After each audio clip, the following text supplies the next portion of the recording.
And hello, my fellow nerds. It's Oracle Nerd here, and welcome back once again to our Wonderland Remastered Steam release. So last time we had just got away from the village that Gidget was in. Gidget's kind of dead now. Yeah, that happened. If you want to know what happened before, you might want to go watch the other videos first, and then come back to this one. Anyways, we're here in a castle now, escorted here by some rabbit guards. And by escort, I mean they literally carried us all the way there. The shiny marble floor of the grand hall welcomes me to the castle with a crack to my jaw. I simply lie there for a moment as the tendrils of pain shoot up through my shoulder and face, then slowly push myself up to my hands. I swear I can still hear the reverberating slap of my body hitting the floor echoing off the walls. In front, in front of us is a grand staircase, and when my gaze follows it upwards, I am met with the highest ceiling I have ever seen. Up, up, up it goes, and decorated with multiple crystalline chandeliers at its peak. Stained glass windows of brilliant kaleidoscopic designs like line the walls on its way back down, followed by the lower levels of dark colored tapestries at least 3 times my height. I suddenly feel very small. Attention! A screech from behind me and the sentry circling around his pull a crisp salute. Gendo groans and rolls over, then pushes himself up to a seat. After having experienced it, I can now say that getting thrown over your shoulder like a continental soldier is not a romantic fantasy I've always envisaged. It's quiet for a moment. Then,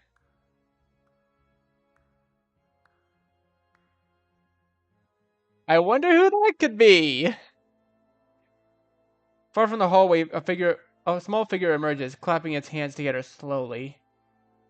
Glad to see that mouth of yours hasn't changed despite your newly regained visual acuity.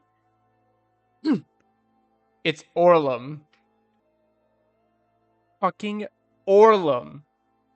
Sporting a gaudy as fuck crown, red velvet cape with white and black fur, and is escorted on either side by a pair of over-embellished rabbit attendants. My jaw nearly drops to the floor. Ginzo has to bring a hand to his mouth to stifle his laughter. He nearly chokes. What the fuck, Orlam? You look like the love child of Prince John and Madame Medusa. Orlam's face goes red as he clenches his fist. His jaw tightens. Softens. He forces a smile. Must be so tired having walked all the way this way. I push myself to my feet with a little wobble.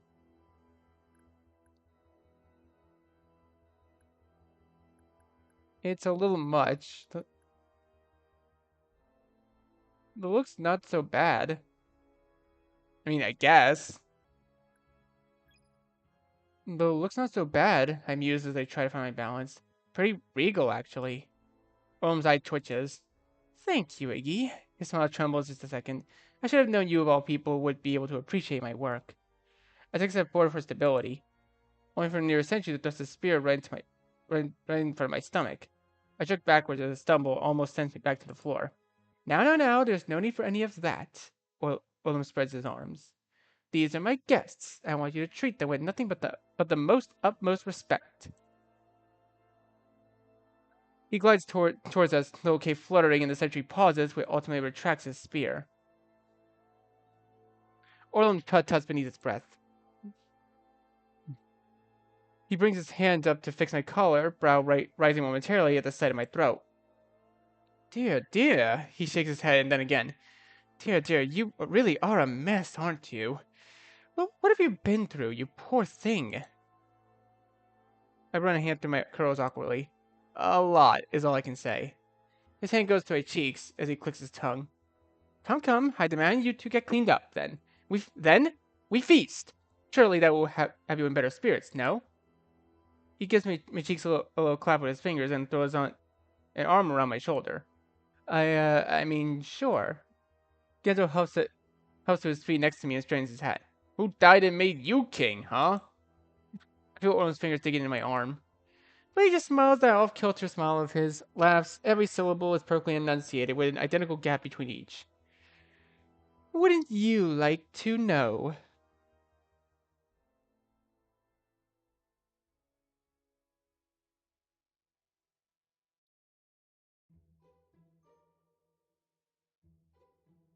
Orlam sends us off to the baths, each with our own rabbit attendant.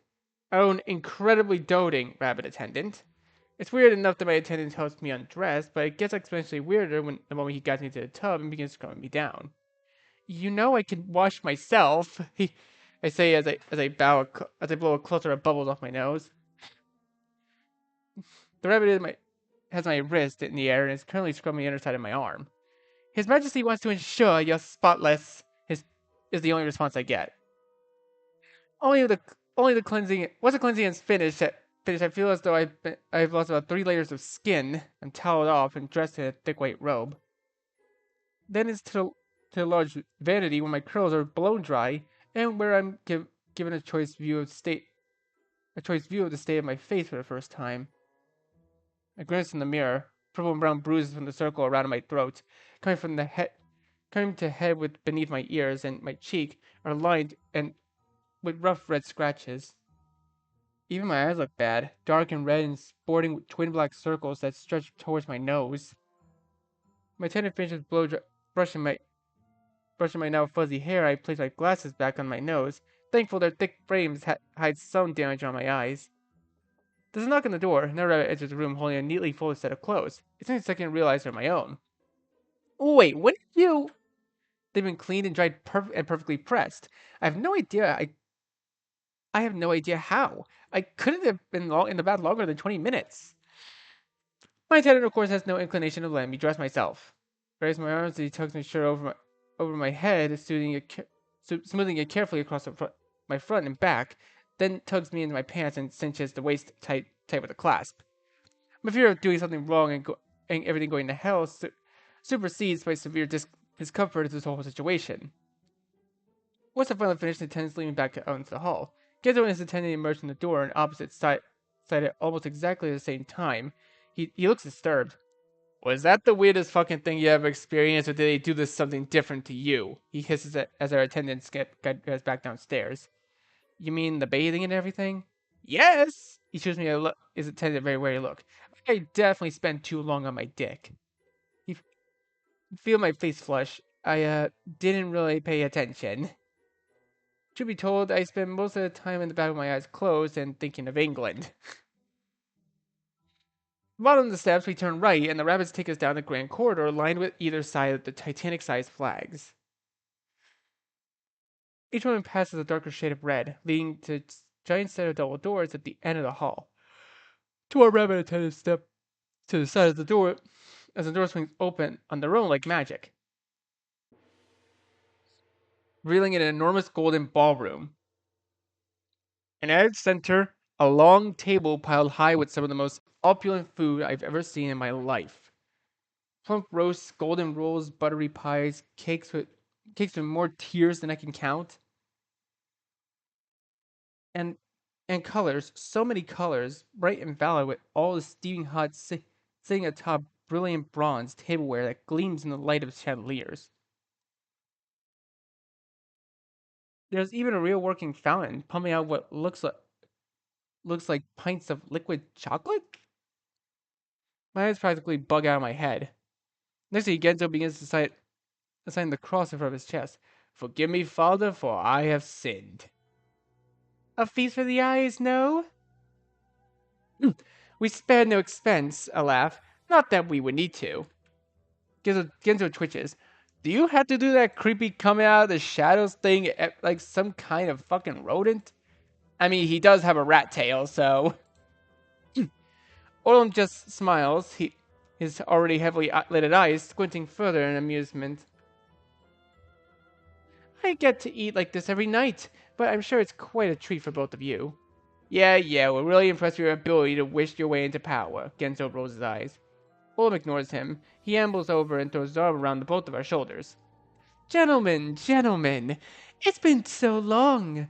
Can't we just enjoy this evening of opulence together? The night is still young, after all. Let's live like kings, or as close to it as you two will ever get. Genzo winces, but allows himself to be guided towards the table. All the same, it is a rather tempting sight.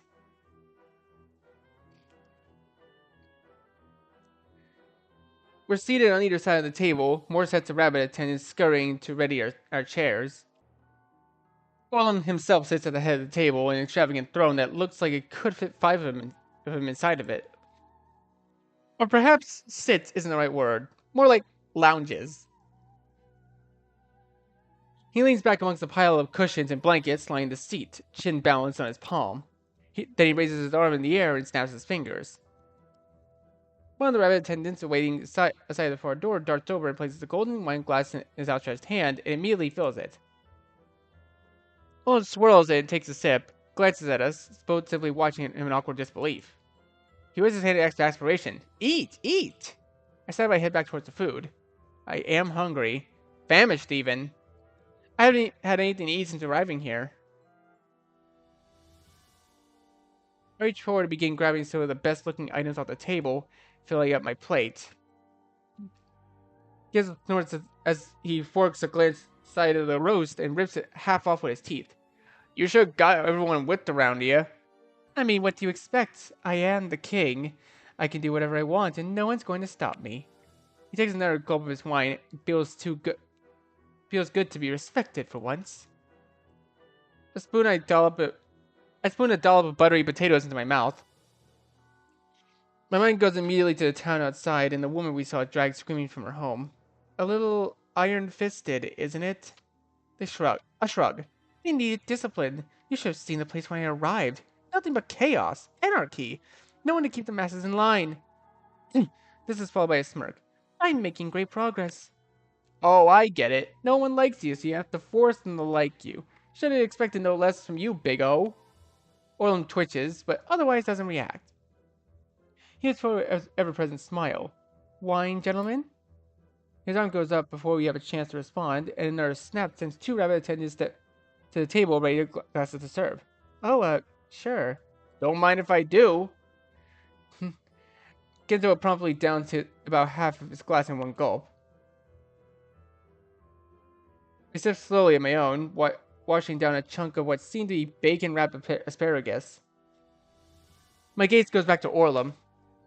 He's watching Genzo, staring at him, leaning forward, chin in his hand, grinning from ear to ear. His eyes follow Genzo's every move, from the movement of the wine glass, from the mouth to the table, from the forkfuls of cottage pie he shoves in his mouth. Something inside me, deep down beneath my bowels, sparks and twists into strange discomfort. All picks up before he cuts off a small piece of bright red meatloaf. He jabs it into the tines, then floats it Genzo's direction. Try some of the loaf. Genzo wipes the pie crumbs off his mouth and gobbles up the piece on Orlam's fork without question, then sets the bowl of stew. He slurps a spoonful and raises a finger, still chewing. This negates the fact that I think you're a conniving douchebag, you know. Just that I'm really hungry. Oh, I wouldn't have it any other way. Orlam places the fork back down, his hands to his cheeks like a pining lover. Another lightning jab in my gut. As hungry as I am, I'm having a hard time fighting the constricting twist in my stomach. Oh, goodness. Okay. I think I've seen all these options before, but honestly, I think the divine option is probably my favorite of all of them. It's like the safest one. Get a room already.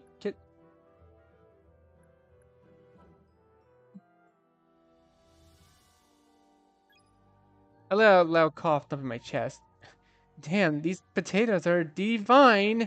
I mean, wow, just really hitting the spots. You know what I mean? You had any yet, Gen? I'm obnoxiously loud, but I don't even care. Anything to break the weird tension. And these cutlets, yowza. Melting your mouth good right there. Willem sits back and away from Genzo.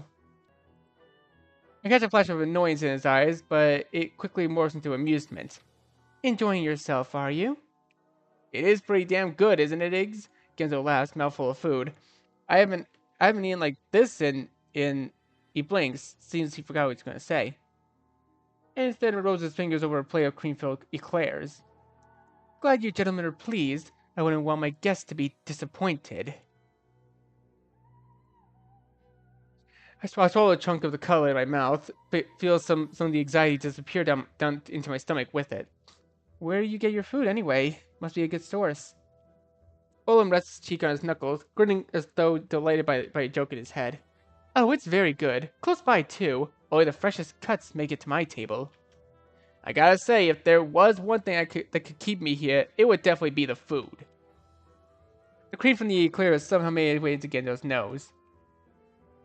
His words, though, reminded me of our current situation. So, Orlam, I started wiping off my napkin. What's your plan then? You just gonna stay down here? Orlam rolls over in his throne to face me, returning to his wine.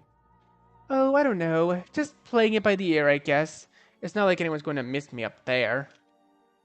And there's just, so much good I can do here. Why rush things? Why indeed?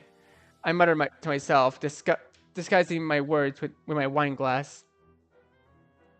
I cough, but have you looked at all into how the door opened in the first place?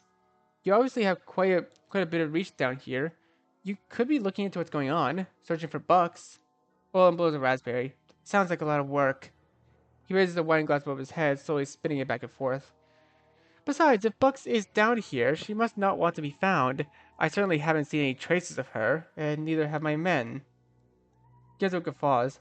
If I was stuck down here with you, I'd steer clear too. More wine, Genzo? Orlam asks lazily. Does a chicken have lips?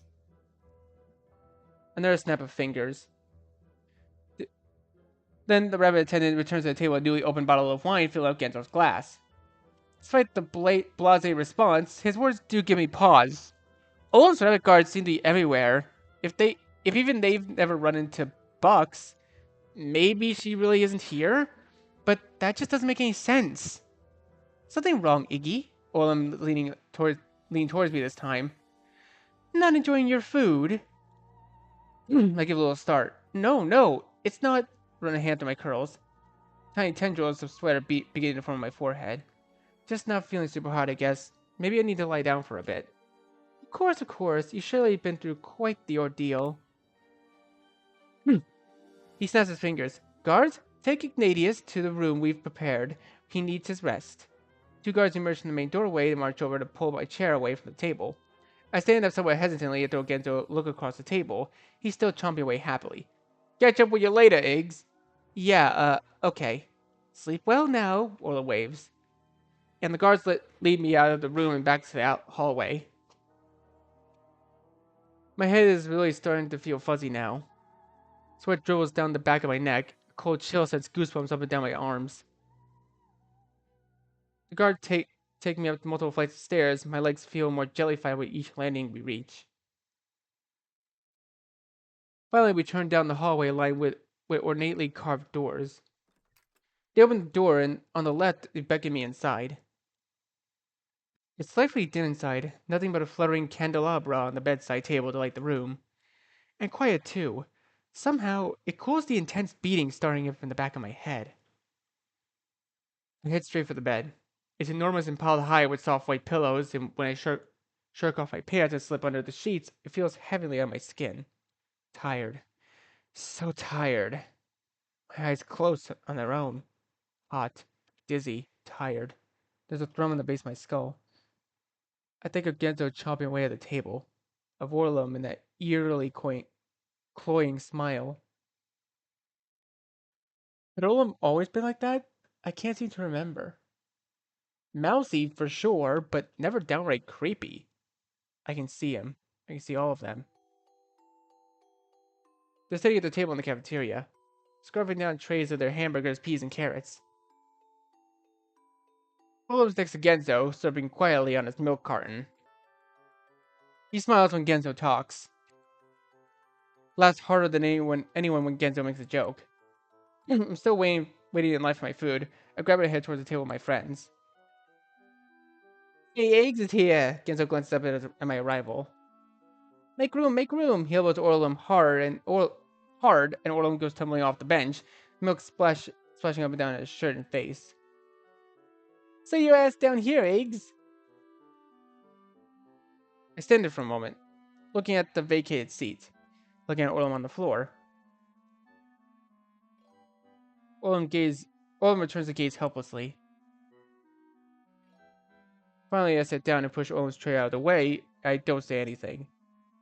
Genzo wraps his arms around my shoulder with a laugh and launches straight back into the story he'd been telling. On the floor, Orlam pushes himself up on his bony little knees to reach for his tray, face dark. He spends the rest of the lunch in silence. My stomach gurgles. Maybe we were too hard on him all these years. Yeah, you think? I'm not even sure why he kept hanging out with us, to be honest. No other friends, I suppose. None of us had any other friends either. I let out a sigh. My face feels so hot. I hope I haven't come out with something. Wonder for a moment if Genzo is still eating. Then drift off into restless sleep.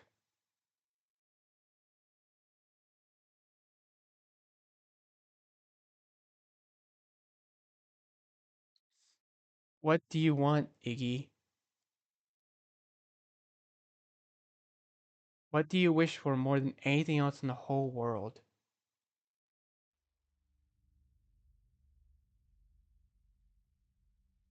I'm not sure what wakes me up. My sleep had my sleep hadn't been all that deep, but I can vaguely remember tossing and turning a few times. But even then, my head remained foggy, my breath slow. But now, however, my mind feels as sharp as a tack. I can feel my heart beating at a quicker pace against my ribs. I open my eyes. The room is dark. The candles must have gone out at some point. But it's quiet, motionless. Nothing and no one that could have woken me up.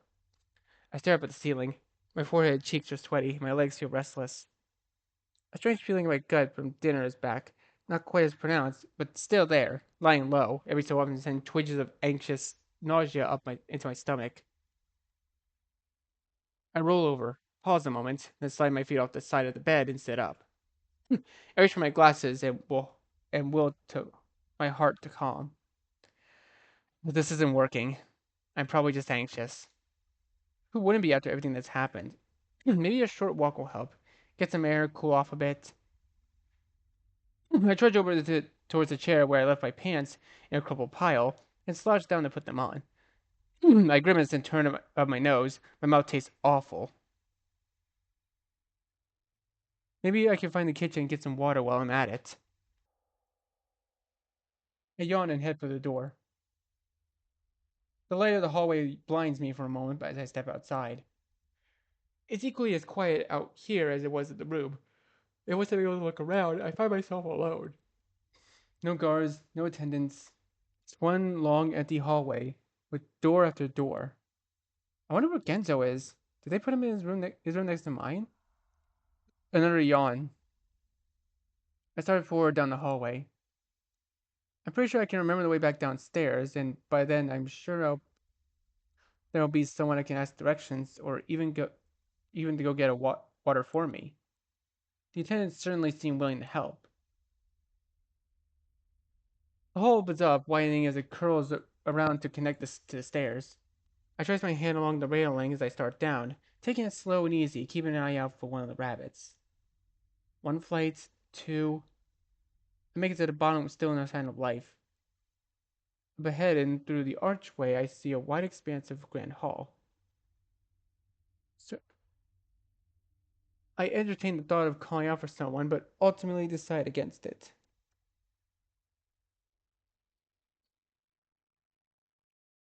Somehow I don't want to hear my voice, what my voice would sound like in the midst of this emptiness.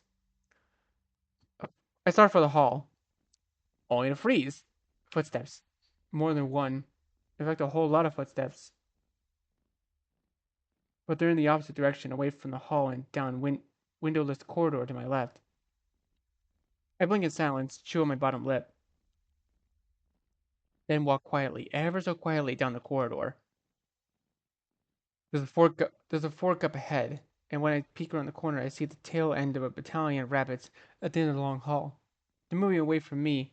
In a few moments more, they disappear entirely down another corridor to the left. Interesting.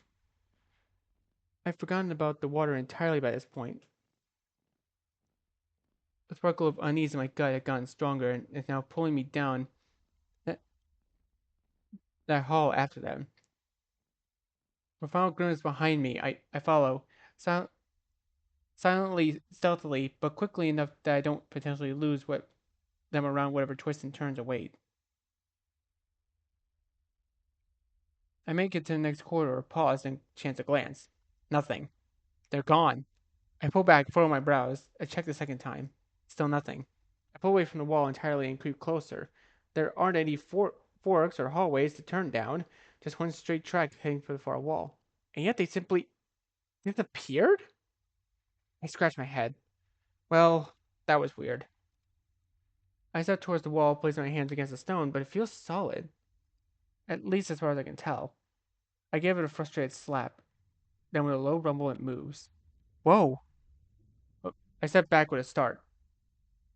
Uh, hey, Carrot, I found a little detail in your game. It seems that Iggy's bruises apparently have a mind of their own. In all honesty, that's actually pretty funny.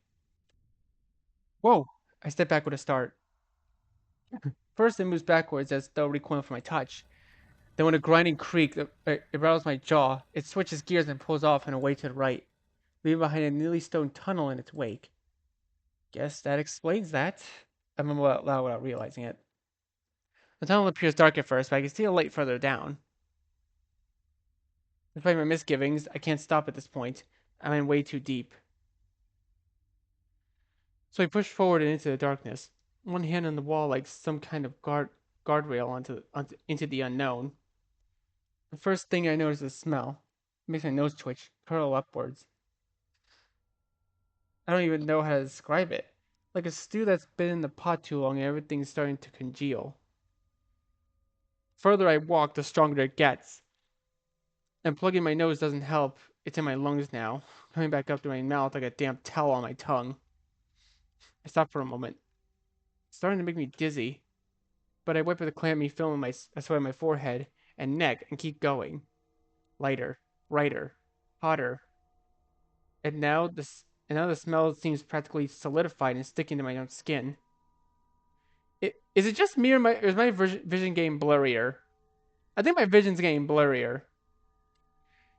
It's heavy in the air, pregnant in the droplets of moisture suspended in the wall of heat and dripping from the walls. Lighter, brighter, hotter. My head's starting to spin, but I can see a tunnel up ahead, just up ahead. One step, the room beyond starts to take shape, and large, filled with steam. Okay, I swear, am I hallucinating? Like, I feel like everything's starting to go warbly now. Is that on purpose? Two steps. Low flickering light danced among the red across the stone walls. Then out into the expanse, up onto the balcony overlooking the cave steam. The smell hits me like a punch to the gut. I feel myself start to retch. But, e- but even the smell doesn't compare to what I see when I look over the edge into the room below. Cauldrons. Cauldrons? I had no idea but they're huge and round and filled the room with thick red boiling sop. More and more of them, filling up the whole room, bubbling and churning and roiling and emitting thick clouds of greasy steam that twist and coil in the air above. I only have to wonder for a split second what's in the cauldrons before I see it. An arm. A human arm. Protruding from the boiling muck and hanging limp over the side. Red, swollen, and blistered. I reel back. Can't breathe. Can't think. My body feels numb. The fuck? My gaze jumps to the cauldron, and I see more. Naked backsides bobbing up and down. Errant hand or foot sticking out above the frothy soup. Long dark hair curling in the water. My knees nearly give, and I have to lean to start against the railing, hard against the railing, to keep from crumbling to the floor. This, this is my slaughterhouse. I spin around, heart beating out of my chest. Orlam standing at the entrance of the tunnel, his hands spread wide in a show of pride. Though some may prefer abattoir. A bit fancier, wouldn't you say? I step back against the railing, hands grasping at the cold stone. What is, what are you? I can't seem to form words. My tongue feels about 10 times its normal size. I mean, I thought it was pretty obvious. Ta he takes a step forward, rubbing at his chin. I need I need to feed my people somehow, and I also need to deal with the rabble rousers. Why not kill two birds with one stone? You can't eat people, I finally manage. You certainly didn't seem to have a problem with it earlier tonight, he smiles. My pupils shrink into their sockets as my blood runs cold. I think back to our meal in the ballroom.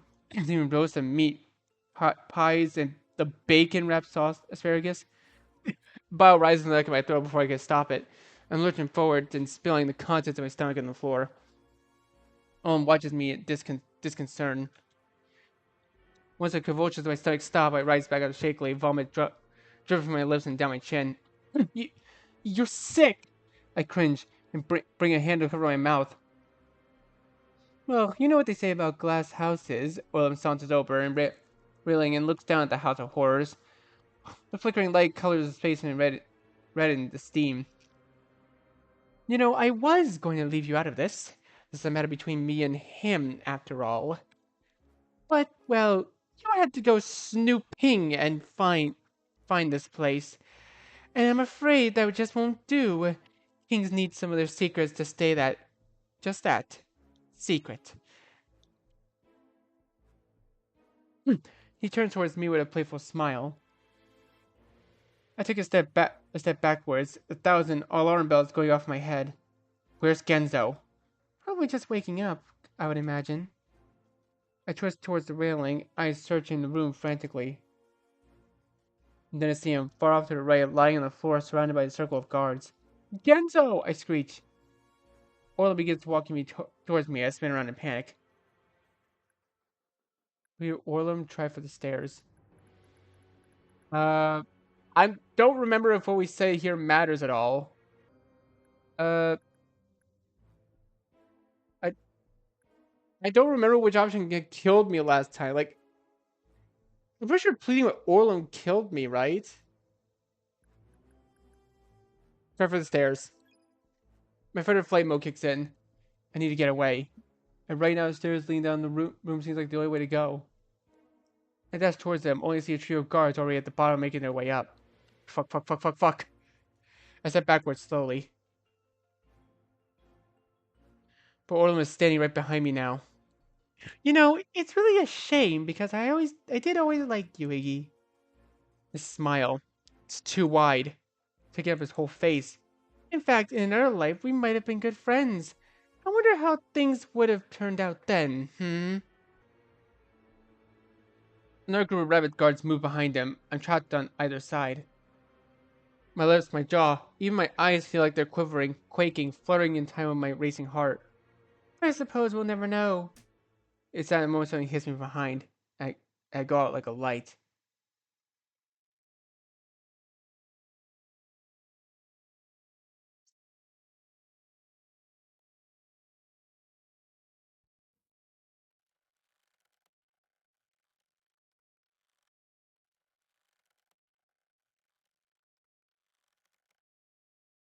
The first thing I feel when I begin to come to is something clenching itself around me tight, followed by a sensation of my legs leaving on the ground. Okay, that's a bit too close.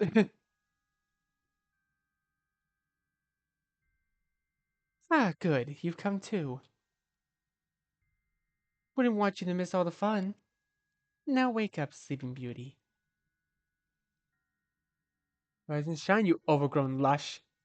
You actually animated him smacking his cheek.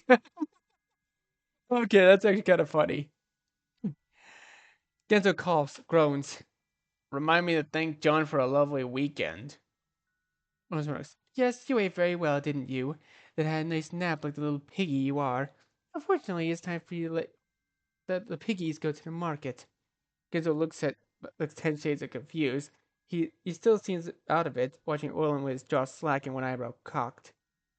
He he blinks. Genzo glances down at himself. Well, this is an interesting development. Genzo! I hiss. Genzo turns his head and looks at me lazily. Oh, Wiggs, you're here too. What were you doing just hanging around? Genzo, be serious. This isn't a fucking joke. Almost had a pelt of laughter. Genzo, serious? He couldn't be serious if his life depended on it. Except maybe when tormenting me, you always took that pretty seriously, didn't you? He jabs his finger at the underside of Genzo's chin, cocking his head upwards. Oh god, is that what this is about? You butthurt I picked on you when we were kids? Genzo rolls his eyes. Get a life! Orlam's face goes pink, red, purple. Picked on? Picked on? You ruined me! Genzo Ichihara. He clenches at his hair. And you never even realized it, did you? Damn, we're whipping out the last names? I'm in big trouble now. Shut up, shut up, shut up! Genzo just grins. Did I hurt your little butt? Did you do you need me to powder and pat it to make you feel better? Maybe suck your dick while I was at it? Stop it! But Genzo was on a roll now. His eyes flash. Or don't tell me. This is about that time after prom, isn't it? Holy fuck, did you really think that my arm shrieks? He grabs his spirit when one of the guards behind him and reels it back. I'm gonna muzzle that fucking mouth of yours. He swings. The flat side of the spear clocks Genzo across the jaw. Blood flies from his mouth now as a resounding crack echoes out the walls. Orlam lets his head have the spear drop to the ground, red-faced, shoulders heaving. Genzo was quiet for a moment. He looks down and spits out a tooth. Pathetic. Can't even break a guy's jaw properly. He snickers, then coughs, sending trails of blood down his chin. You were pathetic then. You're pathetic now. You want to know why I picked on you? Because you're a pathetic excuse for a human being. Everybody hated you, you know that? Even your parents hated you. That's why your dad beat you. That's why your mom... Jesus, again, I'm not gonna be reading that. Because they had a pathetic fucking rat for a son. Orlam wails.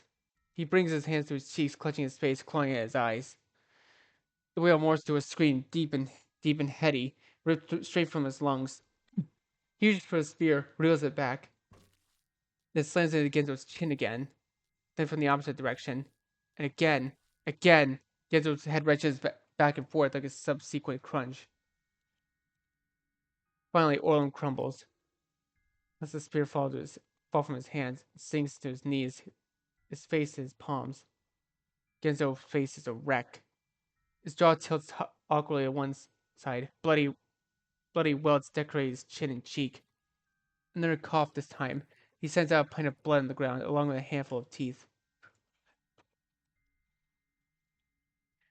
I feel tears well from my eyes, blur my vision. Genzo, what are you doing? I say weakly. Genzo turns to look at me. Hey, goddamn it, that fucker doesn't actually smile. Smile. He grins through the blood clots leaking out of his missing teeth. Trying to keep him from going after you. My face goes white, lips trembling. It's at that moment Orlam begins to laugh. He starts out with a tiny chuckle, barely even noticeable. Then goes to a manic snicker that rocks his arms and shoulders. High-pitched and squeaking, almost like a rabid chipmunk. You don't have to put up with this. What am I doing? I'm gonna kill you and then I'm gonna eat you for tomorrow's breakfast. He pushes himself to his feet with a wobble, laughing so hard as tears streaking down his cheeks. His eyes, there's something wrong with his eyes. Dark and sunken, pupils impossibly small. He brings his hands to his cheeks, unable to contain himself, and twisted grin stretched practically to his ears. Tomorrow's menu is roasted pig on a spit. He dances towards the iron clank, yet with a panicked upward twist, he realized the ropes were connected to the system overhead pulleys. He twists the crank and pulls a set of levers in his handle, then wrenches it backwards. His body rises up and up. Orlam pulls to the right, clank, clank, clank. Now Genzo moves to his left, coming to a rough stop over the center of one of the boiling cauldrons. Shit, fuck! Genzo winces, wriggling uncomfortably as the hot steam envelops him. Orlam, stop! Orlam, we can talk about this. Come on! My heart stops. My heart is racing. I pull and tug and kick my legs to fuel a panic. This little piggy went to market! Orlam screeches with pleased laughter. He leaves in glee and pulls the lever back on the lever. I feel my heart drop as Genzo goes plunging into the cauldron. Genzo! Sinking splash of water spilling up over the edge, over the floor below. Orlam wrenches the lever back back almost immediately, Genzo is yanked back out. Every inch of exposed skin has turned pink and steam rolling off his body. Orlam, he starts, his voice low and phlegmy and filled with strange, deep-seated helplessness. I've never heard from him before. This little piggy stayed home. Orlam jerks the lever again. He gets himself flying back into the rolling water. He's pulled up next. His body sags in enervation. I can hear him struggling to breathe, throat gasping, chest rasping. His skin has turned a brilliant shade of red. I need to do something. Anything. He's going to die.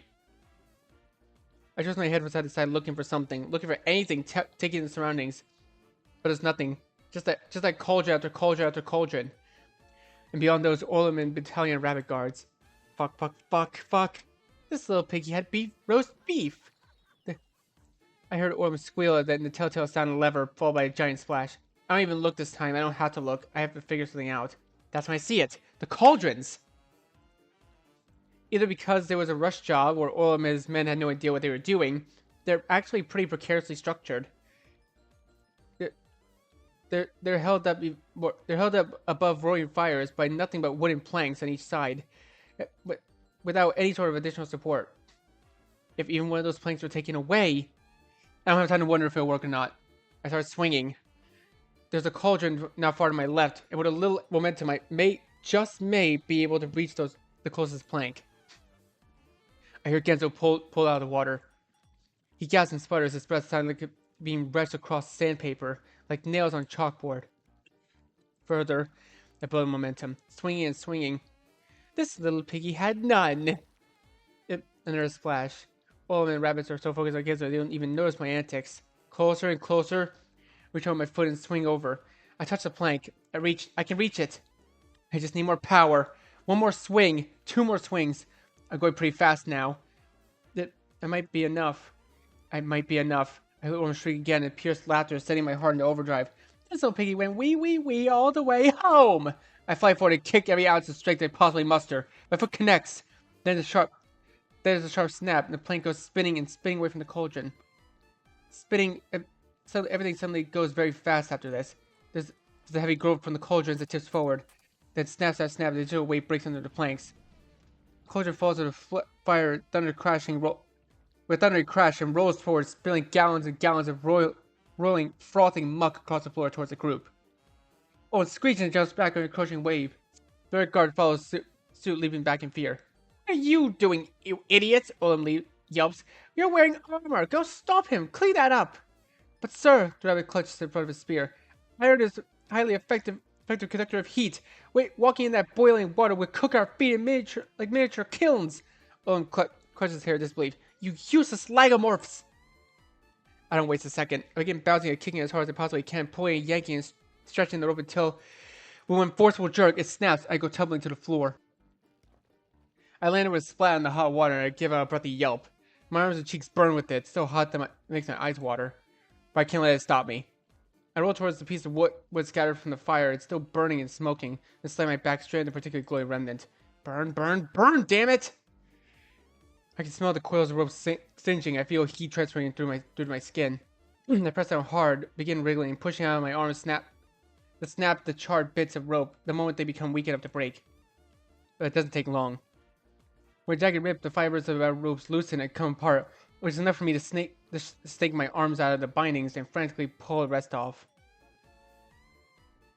Then up to my feet, taking a half second to ascertain the situation before running towards the next closest cauldron, kicking the plank pointing towards Orlam to the rapids. It goes down with a heaving quake, sending another wave of freshly boiled slop towards the captors. Orlam screams, stomps his feet, throws his back up even further. I top one more cauldron and race towards the cauldron beneath Genzo, its head spilling too. I feel my feet burning in the soaking socks and shoes, but I pay them no mind. My adrenaline seems to be masking the pain, at least for the time being. I take advantage of this fact to kick the remaining fire beneath where Genzo's cauldron had sat, scattering boards of stabbing at the flames. I then reach up and jump to grab Genzo's shoulders. I let my full weight tug down the rope and it separates with a snap. We fall to the floor with a giant smack. My head rings as I push it through. I push through it, already up, already tugging at the rope cinched around Genzo's arms. Genzo, buddy, you gotta wake up. Wake up! I yank away the ropes and slap his cheeks. He's out cold.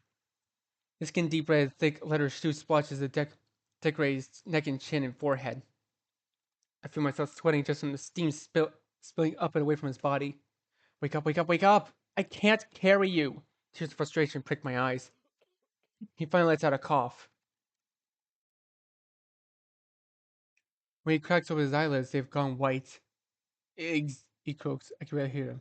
Do, do me a favor. I lean closer. What is it? Another cough. Could you poke me with a toothpick? Because I think I'm done. You fucker. I pull him up to his seat. He wobbles for a moment, but ultimately seems able to hold himself up. You gotta try to walk for me, okay? It's the only way out of here, and I'm not leaving you the fuck behind. I stand up and grab his hand and pull him up beside me. He leans heavily against me. That's it, come on. I loop an arm around his back, begin to move, sloshing through the layer of water beneath the floor. He manages to move his feet fast enough to keep up, but doesn't seem to be able to do much else. He's got about half his weight on my shoulders. Stop him! Stop him! Orlam screeches and interrupts my thoughts. Shit, shit, shit. My heart nearly leaps out of my chest. I'm gonna have to buy us more time. I start for the stairs as fast as I can, making a beeline towards each cauldron along the way. 1, 2, 3. They go down, sending more and more boiling water into the floor. I can't feel my feet anymore. My legs are screaming, my heart pounding. We've only got a few minutes at most. I can hear Orlam screeching and yammering and batting the rabbits with the handle of his spear. But the rabbits themselves still refuse to go into the steaming water. Iggy fucking Maxwell! I hear as I start up the stairs, but I don't have time to look to check to see if he's following me yet. Up, up, up. I tug Genzo up the stairs. I don't think I've ever held someone so tight in my entire life. My body screams with every step, but my ears are straining for any hint of these iron boots racing up the stairs after us. I finally tug Genzo out into the landing. But just before we escape into the tunnel, I catch a glimpse of a rabbit splashing through the water down below. Fuck, fuck, fuck, fuck. I throw myself into the tunnel, willing, begging Genzo to move faster. Come on, come on, come on, come on, come on, come on, come on, come on! I can feel tears of frustration build in my eyes. The tunnel ends as we fly up the stairway into the main hall. I'm gasping for breath at this point. I hoist Genzo back up on the shoulders when I feel him starting to slip and search for his door through sweat leaking down my eyes. Come on, Genzo, come on, stay with me, buddy! I tug him towards the entrance and slam my hip against the door. It opens with a heavy creak, just enough for me to slip the two of us past outside out to the garden. Then I'm racing down the path, heart pounding in my ears, huffing, puffing, groaning in terrified exasperation. Past the moat. Past the empty guardhouses. I can see the little town up ahead, though with the pink glimmer of the sun on the horizon. No good. We gotta go a different way. That'll be the first place they go. So I tug Genzo off the pathway. Away from the town. Away from the castle. Through the grass and towards the trees. My lungs are burning. My legs feel like jelly. But I push on. I have to push on. Genzo's slipping again. His feet aren't keeping it up as well as before. I have to keep pulling. Keep tugging. I spy a creek up ahead, quiet and tranquil. Next to a large outcropping of boulders. I grit my teeth and power through the last stretch, not stopping until we made it out of sight behind the rocks. My knees give out the moment before I stop moving.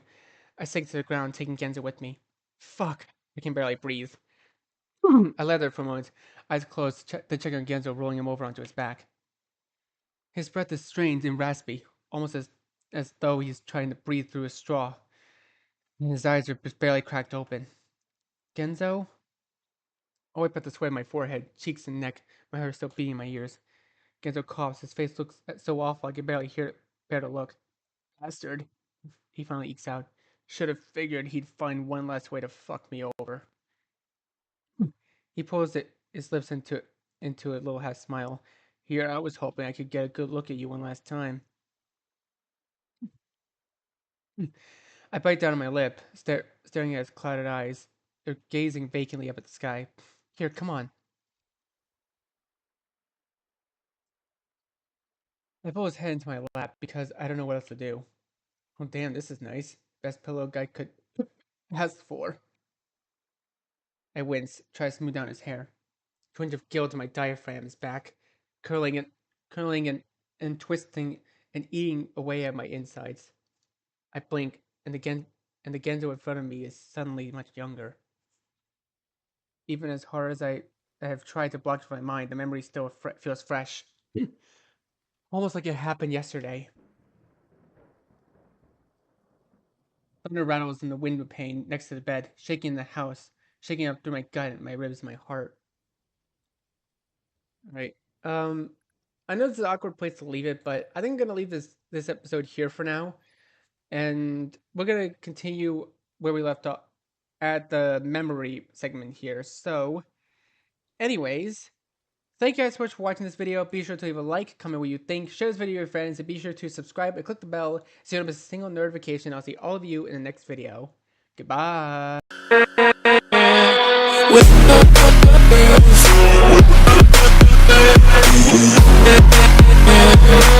With